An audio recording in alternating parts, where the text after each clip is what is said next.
تحمیدات اللہ رب العالمین کی ذات کے لیے ہے جو اکیلا تنہا اس کائنات کو بنانے والا ہے، چلانے والا ہے۔ وہی داتا، وہی گنجبخش، وہی غوث اعظم ہے۔ وہ بگڑی ہوئی تار بنانے والا، ڈوبی ہوئی تارنے والا، وہی غریب نواز، وہی مشکلیں دور کرنے والا ہے، اس کا کوئی بھی شریک نہیں۔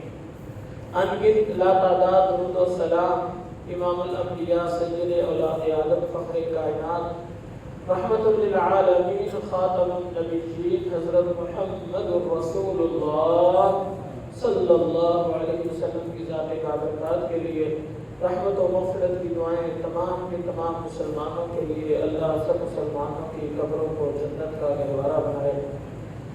حضرت گرامی قدر، اللہ رب العالمین نے ہمیں دنیا میں بھیجنے کے بعد بالکل تنہا اور گمراہی کے راستے پر نہیں چھوڑا، بلکہ ہمیں انبیاء کرام رضوان اللہ مجمعین کے ذریعے وقتاً فوقتاً سیدھا راستہ دکھاتے رہے۔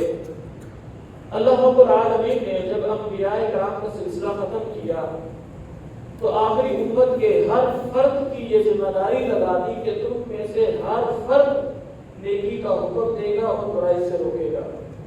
وہ ذمہ داری جو پہلے انبیاء کی ہوا کرتی تھی، اس امت کے ہر فرد کی ذمہ داری ہے لوگوں کو نیکی کا حکم دینا اور برائی سے روکنا۔ تو دعوت دین کے حوالے سے پچھلے خطبہ جمعہ کے اندر میں نے مختصر یہ بات عرض کی تھی کہ دنیا کے اندر تمام کے تمام کاموں میں سے سب سے بہترین کام، سب سے بہترین شعبہ دین کی دعوت دینا ہے۔ یہی لوگ، دین کی دعوت دینے والے لوگ، اللہ کے ہاں بھی سب سے زیادہ معتبر ہیں اور رسول اللہ کے مشن کے بھی سب سے زیادہ بارش ہیں۔ اور دوسری چیز یہ بتائی تھی کہ دعوت دین ہی وہ واحد ذریعہ ہے جو قوم کو، معاشرے کو فتنوں سے بچاتا ہے۔ یہی وہ ذریعہ ہے جو امت کی اصلاح کا اگر چلتا رہے تو امت کے اندر فتنے زیادہ پلک نہیں پاتے، اور جب اللہ نے قیامت کو قائم کرنا ہوگا تو سب سے پہلے اہل علم کو اٹھا لیا جائے گا، تاکہ جب علم نہیں رہے گا، اسلام کا عمل رک جائے گا تو پھر معاشرے میں فتنے فساد پیدا ہوں گے۔ پھر میں نے دوسری چیز یہ بتائی کہ دین کی دعوت دینے سے دین غالب بھی آئے گا، دین کو غالب کرنے کا واحد ذریعہ دعوت اللہ ہے۔ اور دوسری چیز میں نے یہ بھی بتائی تھی کہ اس وقت تک امت فتنوں کا شکار نہیں ہوگی، ہمارے حالات بہتر ہوتے چلے جائیں گے جب تک ہم یہ دعوت کا فریضہ سر انجام دیتے رہیں گے۔ آج کے مختصر خطبے کے اندر میں اس بات کی طرف توجہ دلاؤں گا کہ ہمیں دعوت دینی کس چیز کی ہے۔ سب سے پہلے ہمیں کون سی چیز ہے جو لوگوں کو بتانی ہے۔ دعوت دینے کے لیے ہم ٹھیک ہے اپنے آپ کو تیار کر لیا، ہم دعوت دینا چاہتے ہیں، یوٹیوب کھول لو، ہر دوسرا بندہ اسلام کا نام لیتا ہے، تو اس میں سے دین کی دعوت کا صحیح طریقہ کون سا ہے جسے ہمیں اپنانا چاہیے؟ تو میرے بھائیوں، سب سے پہلی بات یہ ذہن میں رکھیے گا، دین اسلام کی بنیاد عقیدہ توحید ہے۔ جس طرح کسی بلڈنگ کی مضبوطی کا انحصار اس کی بنیادوں پر ہوتا ہے، اگر بنیاد مضبوط ہوگی تو آپ اس مضبوط بنیاد کے اوپر چاہے 200-300 منزلہ ٹاور کھڑا کر دو، کوئی مسئلہ نہیں۔ لیکن اگر بنیاد مضبوط نہیں ہوگی، بنیاد ہی نہیں ہوگی، آپ ٹرک کے ٹرک اینٹوں کے منگوا لو، ریت منگوا لو، بجری منگوا لو، سیمنٹ کا ڈھیر لگا لو، سیمنٹ سریا اکٹھا کر لو، وہ بلڈنگ کبھی بھی نہیں بن پائے گی۔ اگر بنے گی تو وہ کبھی مضبوط نہیں ہو پائے گی جب تک اس کی بنیاد نہیں بنے گی۔ بنیاد کے بغیر بلڈنگ کھڑی نہیں ہو سکتی۔ اسی طرح دین اسلام کی بنیاد عقیدہ توحید ہے۔ اگر عقیدہ توحید ہوگا تو اس کے اوپر اسلام کی عمارت کھڑی ہوگی۔ یہ اسلام کے 5 ستون، نماز، روزہ، حج، زکات، یہ بنیاد کے اوپر کھڑے ہوں گے۔ بنیاد عقیدہ توحید ہے۔ اگر کسی کا عقیدہ ٹھیک نہیں، اس کی کوئی بھی عبادت، اس کا کوئی بھی عمل قبول نہیں دے گی، کوئی فائدہ ہی نہیں ہے اس کے عمل کا، وہ اسلام کی عمارت کو کھڑا کر ہی نہیں سکتا۔ اب اللہ رب العالمین نے قرآن مجید میں بھی یہی بات بیان فرمائی۔ وَلَقَدْ بَعَثْنَا فِي كُلِّ أُمَّةٍ رَسُولًا أَنِ اعْبُدُوا اللَّهَ وَاجْتَنِبُوا الطَّاغُوتَ، یقیناً اللہ رب العالمین نے ہر امت کے اندر جتنے بھی رسول بھیجے، وَلَقَدْ بَعَثْنَا، یقیناً ہم نے مبعوث کیے، بھیجے، فی کل امت رسول، ہر امت کے اندر جو رسول بھیجا اس کی دعوت کیا تھی؟ ان اعبدوا اللہ، اس کی پہلی دعوت یہ ہوتی تھی ایک اللہ کی عبادت کرو، واجتنبوا الطاغوت، اور طاغوت کا انکار کرو۔ طاغوت ہر اس چیز کو کہتے ہیں جس کو اللہ کے مقابلے میں لا کر کھڑا کر دیا جائے، ہر چیز۔ اگر آپ کا اپنا نفس اللہ کے مقابلے میں کھڑا ہو گیا تو وہ طاغوت ہے۔ ہر وہ چیز جسے اللہ کے مقابلے میں لا کر کھڑی کر دی جائے وہ طاغوت ہے۔ بت کی شکل میں ہو سکتی ہے، مزاروں کی شکل میں، قبر کی شکل میں، آپ کی سوچ کی شکل میں، آپ کی دنیا کی نظر کی شکل میں، مادیت پرستی کی شکل میں، جمہوریت کی شکل میں، کسی بھی نظام کی شکل میں ہو سکتی ہے۔ ہر وہ چیز جو اللہ کے مقابلے میں لا کر کھڑی کر دی جائے گی وہ طاغوت ہے۔ ہر دور میں نبی آئے، ان کی پہلی بنیادی دعوت یہ تھی، لوگوں ایک اللہ کی عبادت کرو اور طاغوت کا انکار کرو۔ انکار ضروری ہے۔ اچھا، اللہ کے نبی صلی اللہ علیہ وسلم بھی دنیا میں آئے تو سب سے پہلے یہی دعوت دی۔ اب اللہ کے نبی صلی اللہ علیہ وسلم نے جب دعوت کا آغاز کیا، لوگوں کو اکٹھا کیا، فاران کی چوٹی پر چڑھ گئے۔ اب فاران کی چوٹی پر جب کھڑے ہوئے، لوگوں کو یا صباح یا صباح یا صباح کا نعرہ لگایا۔ یہ یا صباح کا نعرہ خطرناک الارم ہے اس دور میں۔ اس کا مطلب ہے صبح کے غافل لوگوں تمہارے اوپر حملہ ہونے والا ہے، کیونکہ اس دور کے اندر تلواروں سے، نیزوں سے جنگیں ہوتی تھی۔ تو جب کسی قوم نے حملہ کرنا ہوتا تھا کسی قوم پر، وہ رات کو پہنچ کر پڑاؤ ڈالتی تھی اور صبح جب تھوڑی تھوڑی روشنی نمودار ہونے لگتی تھی تو وہ حملہ کر دیتے تھے، تاکہ لوگ ابھی سوئے ہوئے ہوں، اپنی غفلت میں ہوں، ان کو سنبھلنے کا موقع ہی نہ ملے اور ہم اس قوم کے اوپر غلبہ پا لیں۔ اس لیے اس دور میں یہ نعرہ جنگ کے خطرے کا الارم سمجھا جاتا تھا، یا صباح، کہ تمہارے اوپر حملہ کرنے والے۔ اب مکے کے لوگ آگے آتے ہی اللہ کے نبی صلی اللہ علیہ وسلم نے پہلی بات بھی یہی کی، میں اگر کہوں کہ قوم حملہ کرنے والی مان لو گے، سب نے کہا صادق بھی ہیں، امین بھی ہیں، اب سچے ہیں، امانت دار ہیں، سچ بولیں گے اور اپنی قوم کے ساتھ خیانت نہیں کریں گے۔ اگر باقی کوئی ہوگا رشوت تو آپ ہمیں بتائیں گے۔ بہرحال بات کو مختصر کرتا ہوں، اللہ کے نبی صلی اللہ علیہ وسلم نے اس موقع پر سب سے پہلے کیا دعوت دی؟ قولوا لا الہ الا اللہ تفلحوا، لا الہ الا اللہ کا اقرار کر دو۔ یہ وہی دعوت کہ کوئی معبود برحق نہیں ہے، تمہارا لات جھوٹا، تمہارا منات جھوٹا، عزا جھوٹا، حبل جھوٹا، سارے بت، ساری دیویاں، سارے کے سارے جو تمہارے تصویریں اور شکلیں بنائی ہوئی ہیں سب جھوٹے ہیں، معبود برحق کوئی نہیں ہے الا اللہ، مگر ایک اللہ۔ اس دعوت کی وجہ سے تکلیفیں، پریشانیاں ہیں۔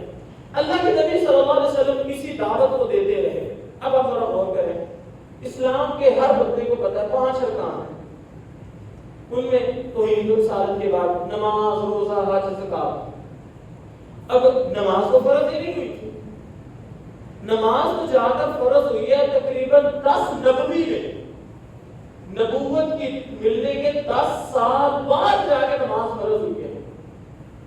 روزہ بھی نہیں تھا فرض، جس طرح کو ہم رکھتے ہیں رمضان کی، اس طرح فرض نہیں۔ روزوں کے بعد زکات بھی فرض نہیں تھی، نہ جہاد تھا، نہ عمرہ تھا، نہ حج تھا۔ پھر کس چیز کی اللہ کے نبی صلی اللہ علیہ وسلم مار کھاتے رہے؟ مکے کے اندر سود حلال تھا، صحابہ کرام بھی لیتے تھے، شراب پینا حلال تھا، حرام المذہب بھی نہیں آئی تھی، جس میں پینے نہ بھی، ابھی تک شراب حرام نہیں ہوئی، ابھی تک سود حرام نہیں ہوا، ابھی تک اسلام کے دوسرے ارکان جیسے جہاد ہے یہ بھی ابھی نہیں فرض ہوا۔ پھر اللہ کے نبی صلی اللہ علیہ وسلم سوچے تو صحیح 13 سال کس چیز کی مار کھاتے رہے، یا اگر شروع کے 10 سال لے لیں کس چیز کی مار کھا لیں؟ صرف توحید کے نام پر کہ لوگوں ایک اللہ کی عبادت کرو۔ یہ تمام معبود مکے کے مشرکین آتے ہیں، وہ آ کر سمجھوتا کرنے کی کوشش کرتے ہیں، محمد اگر تو چاہتا ہے ہم تجھے مکے کا سردار بنا دیتے ہیں، صرف مکے کا نہیں پورے عرب قبائل کا سردار بنا دیتے ہیں۔ اگر تو دولت چاہتا ہے سارے قبائل مل کر دولت کا مار لگا دیتے ہیں۔ لڑکی چاہتے ہیں جس لڑکی جس خاندان کی طرف اشارہ کرے گا تیری شادی کر دیتے ہیں۔ صرف ایک ہی ڈیمانڈ ہے، ہمارے معبودوں کو برا نہ کہو، ہمارے معبودوں کو غلط نہ کہو، ہاں اپنے رب کی عبادت کرتے ہو کوئی مسئلہ نہیں، لیکن ہمیں غلط نہ کہو۔ تو اللہ کے نبی صلی اللہ علیہ وسلم نے کیا فرمایا تھا؟ ایک ہاتھ میں سورج دوسرے میں چاند بھی رکھو تو میں اس دعوت سے باز نہیں آؤں گا۔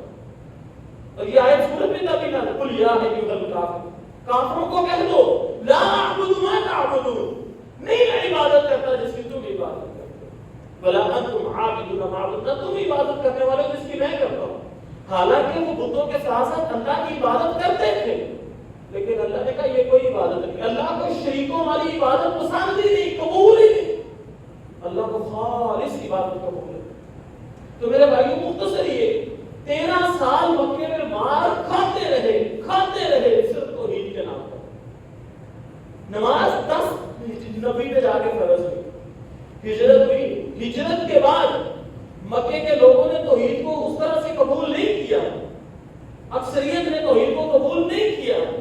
اللہ کے نبی صلی اللہ علیہ وسلم دعوت دیتے یہاں تک کہ انہوں نے نبی صلی اللہ علیہ وسلم کو نکلنے پر مجبور کر دیا، مدینے چلے گئے، مدینے میں دعوت دی، مدینے کے حالات سازگار بن گئے، وہاں پر بہت سارے لوگوں نے اسلام کو قبول کر لیا، توحید کو قبول کر لیا۔ اب جب انہوں نے توحید کو قبول کیا، توحید کو مان لیا، اب اسلام کی بنیاد بن گئی، اب اسلام پیدل پہ آنا شروع ہوا۔ آج جہاد فرض ہو رہا ہے، کچھ دنوں کے بعد سود کی حرمت آ رہی، کچھ دنوں کے بعد شراب کی حرمت آ رہی، کچھ دنوں کے بعد مردے کی حرمت آ رہی، پھر گدھے کی گوشت کی حرمت آ رہی، پیدل پہ پورے کا پورا دین 6-7 سالوں کے اندر نازل ہو گیا۔ جہاد بھی فرض ہوا، سب کچھ بعد میں ہوا۔ نبوی زندگی کے اندر مدینے کی جو زندگی ہے اس کے 2 ہجری سے لے کر تقریباً 8-9 ہجری تک پورے کا پورا دین نازل ہو گیا، اور باقی پیچھے مکی کی 13-14 سال آپ آج قرآن اٹھاؤ، مکی صورتیں وہ صورتیں ہوگی جو ہجرت سے پہلے نازل ہوئی۔ آپ تمام کی تمام مکی صورتوں کے مضمون اٹھا کے دیکھیں، مرکزی مضمون ایک ہی ہے، توحید اور آخرت کا ڈر، کہ لوگوں توحید کا اقرار کرو، اگر اقرار کر لو گے ایمان لے آؤ گے جنت کی بشارتیں، نہیں مانو گے جہنم کے عذاب ہے۔ یہی مرکزی مضمون یہی ہے۔ تو میرے بھائیوں بتانے کا مقصد یہ ہے کہ اللہ رب العالمین کا طریقہ کیا ہے؟ نبیوں کو بھیج کر بھی سب سے پہلے توحید کی دعوت دی۔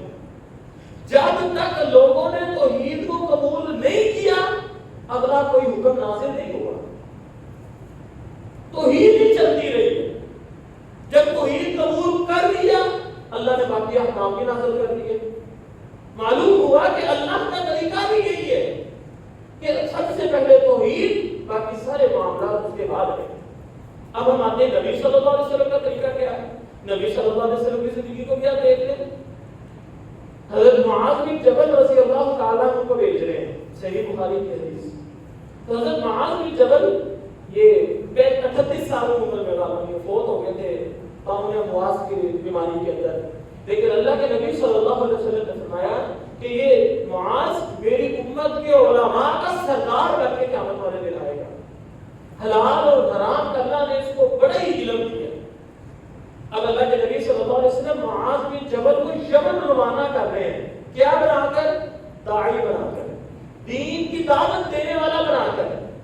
جب بھیجا تو ساتھ چل رہے ہیں، معاذ بن جبل سواری پر سوار ہے، اللہ کے نبی نے اپنی مہار پکڑی اور تیز ساتھ چل رہے ہیں، اور کیا کہہ رہے ہیں؟ معاذ تو اہل کتاب کے طرف جا رہا ہے، یمن کے لوگ اہل کتاب ہیں، یہودی ہیں، عیسائی ہیں، اہل کتاب ہے، کتاب کو ماننے والے ہیں، تو تم نے سب سے پہلے جا کر ان کو توحید کی دعوت دینی، اور اگر وہ توحید کو مان لے پھر ان کو میری رسالت کی دعوت دینی۔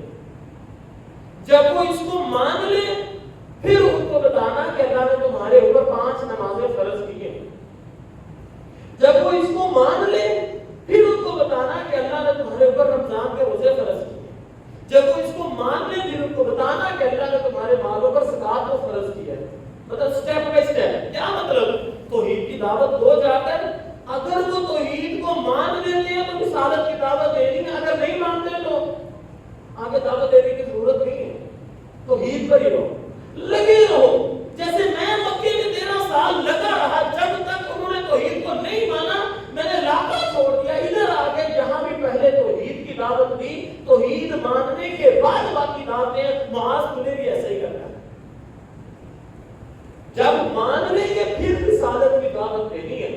جب اس کو مان لیں گے تو نماز کی دعوت دینی ہے. کیا مطلب؟ نہیں مانتے تو آگے دعوت کو پہنچانے کی مزید آگے سٹیپ لینے کی ضرورت نہیں ہے. تو میرے بھائیوں، ہمارے دین کی بنیادی طریقہ کار یہ ہے کہ لوگوں کو آغاز توحید سے کرو. توحید ہوگی تو انسان کامیاب ہوگا.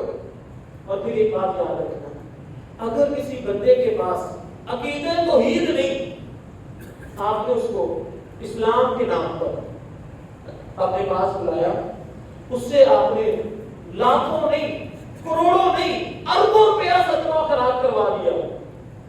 ساری زندگی وہ نمازی بن گیا، نمازیں پڑھ رہا ہے، روزے رکھ رہا ہے، سب کچھ کر رہا ہے. اس کا عقیدہ ٹھیک نہیں، اللہ کی قسم اس کی کوئی بھی عبادت قبول نہیں. ساری نمازیں، روزے، حج، زکات، اس کے صدقہ و خیرات، کروڑوں روپیہ، ساری قربانیاں بیکار اور ضائع، کسی کام نہیں آئیں گی. آپ نے تو دھوکہ دیا اس کو. اس بیچارے کا کروڑوں روپیہ خرچ بھی کروا دیا. اس بیچارے کا اتنا محنتیں، مشقتیں، سب کچھ کروا کے تو اس کی عقیدے کی اصلاح کی نہیں. کیوں اس کو دھوکے میں مبتلا کیا رکھا؟ اور یہ بات میں اپنی طرف سے نہیں کہہ رہا. صحیح بخاری کی طرف حدیث موجود ہے، اللہ کے نبی صلی اللہ علیہ وسلم سے پوچھا گیا، اے نبی، حاتم طائی کے بارے میں آپ کا کیا خیال ہے؟ تو اللہ کے نبی صلی اللہ علیہ وسلم نے فرمایا بہت اچھا انسان تھا، بڑا سخی تھا، بڑا ہی اللہ کی راہ میں خرچ کرتا تھا، کوئی اس کے در سے خالی نہیں لوٹا تھا، لیکن چونکہ اس کا عقیدہ ٹھیک نہیں تھا اس لیے اس کی یہ نیکی اس کے کسی کام نہیں آئی. وہ قیامت والے دن جہنم کا باغ بنے گا، اس کی کوئی نیکی اس کو فائدہ نہیں دے رہی. کیوں؟ اس کا عقیدہ تو یہ ٹھیک ہے.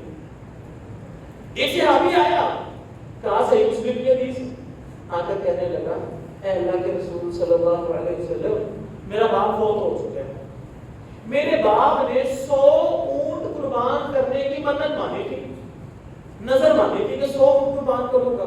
وہ فوت ہو گیا.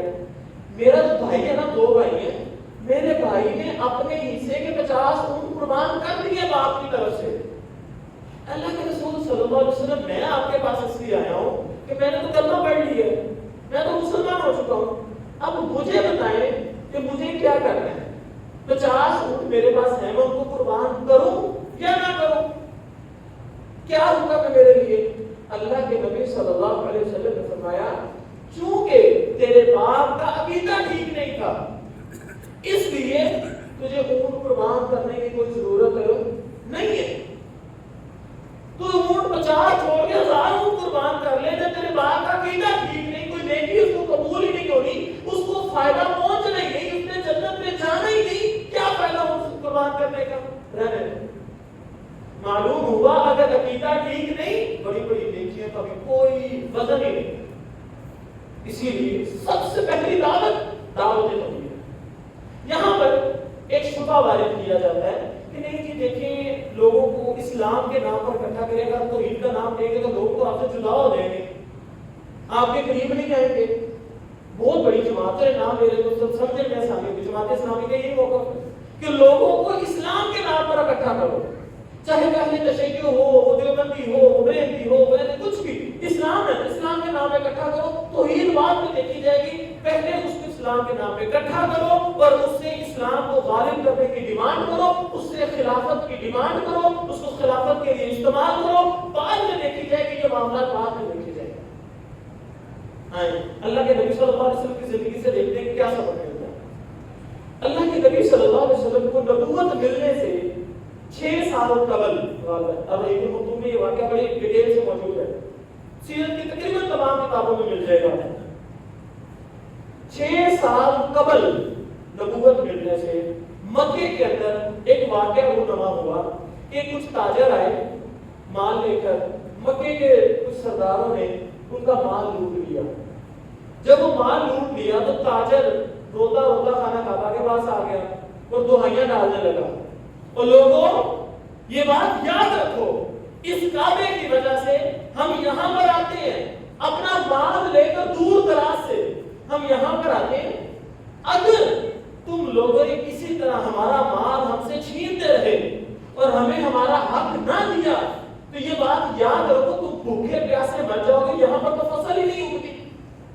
ہمارے آنے کی وجہ سے، یہاں پر بازار لگنے کی وجہ سے، یہاں پر غلہ، یہاں پر اناج، یہاں پر جانور طرح طرح کے پہنچتے ہیں، تمہاری گزر بسر انہی کے ذریعے۔ اگر تم ہمارے ساتھ ہی اچھا سلوک نہیں کرو گے، کل کو کہاں سے روٹی کھاؤ گے؟ اب یہ بہت بڑا خطرے کا علامت ہے کہ بات بھی ٹھیک ہے۔ اگر یہاں پہ بازار ہی لگنا بند ہو گیا تو کون لائے گا یہاں پہ گندم، کون لائے گا یہاں پہ باقی چیزیں؟ بہرحال مکے کے بڑے بڑے سردار اکٹھے ہوئے اور انہوں نے ایک مجلس بلائی اور آپس میں ایک فیصلہ کیا۔ اس وقت تک ابھی نبی صلی اللہ علیہ وسلم کو نبوت نہیں ملی تھی، نبی صلی اللہ علیہ وسلم کی عمر اس وقت 34-35 سال کی قریب۔ بہرحال ایک معاہدہ طے پایا مکے کے مشرکین کے درمیان، جس معاہدے کا نام ہے حلف الفضول۔ حلف الفضول یہ معاہدے کا نام تھا، اور اس کے تحت یہ شکیں رکھی گئی تھی کہ آج کے بعد مکے کے اندر کوئی بھی تاجر آئے گا، اس کے ساتھ اگر کوئی استحصال کرے گا، کوئی زیادتی کرے گا، ہم سب مکے کے شرفاء مل کر اس تاجر کا ساتھ دیں گے اور مظلوم کو اس کا حق دلائیں گے، ظالم کے خلاف لڑیں گے۔ اور مکے کے اندر کوئی کسی کے اوپر زیادتی کرے گا، ہم سب مل کر مظلوم کے ساتھ کھڑے ہوں گے۔ مکے کے اندر کسی غریب کے ساتھ اگر کوئی اونچ نیچ ہوگی، مطلب مختصر یہ کہ اس معاہدے کی ساری شکیں معاشرے کو بہتر معاشرہ بنانے کے لیے اس میں موجود ہیں۔ جیسے ہم یہ کریں گے، ہم یہ کریں گے، جیسے ہمارے سیاستدان کرتے ہیں۔ اب ذرا غور کریں، اللہ کے نبی صلی اللہ علیہ وسلم اس میٹنگ میں شامل تھے، اس معاہدے کے اندر اللہ کے نبی صلی اللہ علیہ وسلم کے دستخط موجود تھے، اللہ کے نبی صلی اللہ علیہ وسلم اس معاہدے کا حصہ تھے۔ اب ذرا غور کریں، جب نبوت ملی تو اللہ کے نبی صلی اللہ علیہ وسلم اس مکے کو بہتر معاشرہ بنانے والا جو معاہدہ تھا، اس معاہدے کو تیز کر کے، تحریک کو تیز کر کے، اس کو فعال کر کے لوگوں کو اکٹھا کر سکتے تھے کہ نہیں کر سکتے تھے؟ لوگوں کو آہستہ آہستہ اپنے ساتھ ملاتے، مکے کی بہتری کے لیے، مکے کی بہتری کا کوئی نہ کوئی مشن شروع کر کے، جیسے تحریک انصاف یا سیاسی لوگ کرتے ہیں، کوئی نہ کوئی مشن، کوئی نہ کوئی کھڈا، کوئی نہ کوئی کام شروع کر لیتے ہیں اور اس نام پہ لوگوں سے فنڈ بھی مانگتے ہیں، لوگوں کو اکٹھا بھی کرتے ہیں، ان کو استعمال بھی کرتے ہیں۔ تو اللہ کے نبی صلی اللہ علیہ وسلم یہ کر سکتے تھے نا، لوگوں کو اکٹھا کرتے، اسی کے نام پر سب کچھ۔ جب وہ قریب آ جاتے پھر ان کو آہستہ آہستہ کوئی دعوت میں دے دیتے۔ لیکن اللہ کے نبی صلی اللہ علیہ وسلم کو جب نبوت ملی، اللہ کے نبی صلی اللہ علیہ وسلم نے جب اپنی دعوت کا آغاز کیا تو دعوت توحید سے کیا۔ حالانکہ اللہ کے نبی صلی اللہ علیہ وسلم خود فرمایا کرتے تھے کہ اگر آج بھی مجھے حلف الفضول معاہدے کی پاسداری کے لیے بلایا جائے، اس کی کسی بھی میٹنگ کو اگر مجھے بلایا جائے تو میں جانا بڑا پسند کروں گا اور اس میٹنگ میں ضرور شامل ہوں گا۔ بڑا اچھا معاہدہ ہے، لیکن اپنے دین کی دعوت کے لیے اس تحریک کو استعمال نہیں کیا، آغاز توحید سے کیا۔ معلوم یہ ہوا کہ آغاز توحید ہے، اگر توحید نہیں تو کوئی فائدہ نہیں۔ آپ اسلام کے نام پر لوگوں کو اکٹھا کر لو، استعمال کر لو، ان کا سب کچھ کر لو، اور اللہ کے بدو تم اس کے ساتھ دھوکہ کر رہے ہو۔ اسی لیے خدا را اس چیز کو سمجھے، اللہ کا طریقہ بھی یہی ہے، نبیوں کا طریقہ بھی یہی ہے، اور محدثین کا طریقہ بھی یہی ہے۔ آج بھی کسی سلف صالحین میں کسی بڑے عالم کی تقریر آپ لے لو، آپ سن کے دیکھو، جو سلفی منہج قرآن و حدیث کو بیان کرتا ہے، اس کی تقریر کسی بھی موضوع پر ہو، توحید کا عنصر اس میں ضرور موجود ہوگا۔ اسی لیے میرے بھائیوں، یہ پہلی بات یاد رکھیں، ہمیں اپنی دعوت کا آغاز دعوت توحید سے کرنا ہے۔ اس کے بعد جب لوگ اس کو مان لیں پھر رسالت کی بات کریں، جب رسالت کو مان لیں پھر ہمیں نماز کی بات کرنی ہے، جب نماز کو ٹھیک کر لیں پھر ہمیں روزے کی، پھر زکات کی، پھر باقی سارے دین کی بات کرنی ہے۔ اور اگر توحید ٹھیک نہیں، باقی دعوت کا کوئی فائدہ نہیں۔ دوسری بات دعوت توحید کا سمجھ تو آگے کہ ہمیں دعوت دینی کس طریقے سے ہے. اب بات یہ کہ طریقہ کار اس کا کیا ہونا چاہیے. تو میرے بھائیوں حضرت نوح علیہ السلام فرماتے ہیں اپنی قوم کے بارے میں قرآن مجید میں اللہ رب العزت کا یہ بیان کوٹ کرتے ہیں قال رب انی دعوت قومی لیلا ونہارا. اللہ میں نے اپنی قوم کو دعوت دیتے وقت نہ دن دیکھا نہ رات دیکھا. انی دعوت قومی میں نے دعوت دی ہے اپنی قوم کو لیلا ونہارا رات کو بھی اور دن کو بھی. دن رات میں اپنے قوم کو دعوت دیتا رہا ہوں. رات کے جس پہر مجھے موقع ملا میں نے دعوت دی. دن کے جس پہر مجھے موقع ملا میں نے دعوت دی. اللہ کے نبی صلی اللہ علیہ وسلم کا طریقہ کار بھی یہ تھا. جب بھی کوئی موقع ملتا اللہ کے نبی صلی اللہ علیہ وسلم لوگوں کو دین کی دعوت لازم کرتے. مثال کے طور پر ایک دفعہ بیٹھے ہوئے تھے پیچھے زمین پر ارد گرد دو جسے آپ بیٹھے تھے. اللہ کے نبی صلی اللہ علیہ وسلم نے اچانک محسوس کیا کہ سارے لوگ فارغ ہیں اور میری طرف متوجہ نہیں ہیں. تو فوراً کیا کیا ایک تنکا پکڑا اور باقاعدہ مٹی کے اوپر ایک نائی لگائی. ارد گرد بہت زیادہ نائیں لگائی اور فرمایا وَأَنَّ هَذَا صِرَاطِي مُسْتَقِيمًا. یہ لوگ جنت کا سیدھا راستہ باقی سارے راستے جہنم کے راستے. زمین پر بیٹھے تھے مٹی پر بیٹھے تھے ویسے کسی جگہ پر گئے تھے لیکن اللہ کے نبی صلی اللہ علیہ وسلم نے دیکھا کہ لوگ فری ہیں میری طرف متوجہ ہیں. فوراً موقع دیکھتے دین کی دعوت دے. صبح نماز پڑھ کے فارغ ہوتے صحابہ کے طرف منہ کر کے بیٹھ جاتے اور کہتے ہاں کسی کو خواب آئی ہو. جب صحابہ کرام اپنی خواب سناتے اللہ کے نبی تعبیر کرتے اللہ کے نبی اپنی خواب سنا کر کی تعبیر کرتے یا لوگوں کو دعوت دیتے. اپنے گھر میں گئے بیوی نے کہا ایسے ایسے 3 صحابی آئے تھے. ایک نے روز نفل پڑھنے کے لیے تیار کر دیا ایک نے شادی نہ کرنے کا تیار کیا ایک نے روز روزہ رکھنے کا تیار کیا. اللہ کے نبی فوراً واپس پلٹے اور آگے ممبر پہ بیٹھ گئے. خطبہ پڑھا لوگ اکٹھے ہو کر تو دین کی دعوت. اللہ کے نبی صلی اللہ علیہ وسلم فوت ہو گئے. اب صحابہ کا طرز عمل کیا ہے. سارے لوگ اللہ کے نبی صلی اللہ علیہ وسلم کی فوتگی میں پریشان. حضرت عمر نے تلوار نکالی ہوئی. خبردار اگر کسی نے کہا کہ نبی صلی اللہ علیہ وسلم فوت ہو گئے میں تلوار سے اس کی گردن اڑا دوں. حضرت ابوبکر صدیق رضی اللہ تعالیٰ عنہ آئے دیکھا معاملہ دیکھا تو بڑا خطرناک ہے. عمر جیسا بہادر شخص بھی اپنے ہوش و حواس کھو بیٹھا ہے. حضرت عائشہ کے حجرے میں گئے نبی صلی اللہ علیہ وسلم کے چہرے سے کپڑا اٹھایا ماتھے پر بوسہ دیا اور ممبر پہ آگے چڑھ گئے.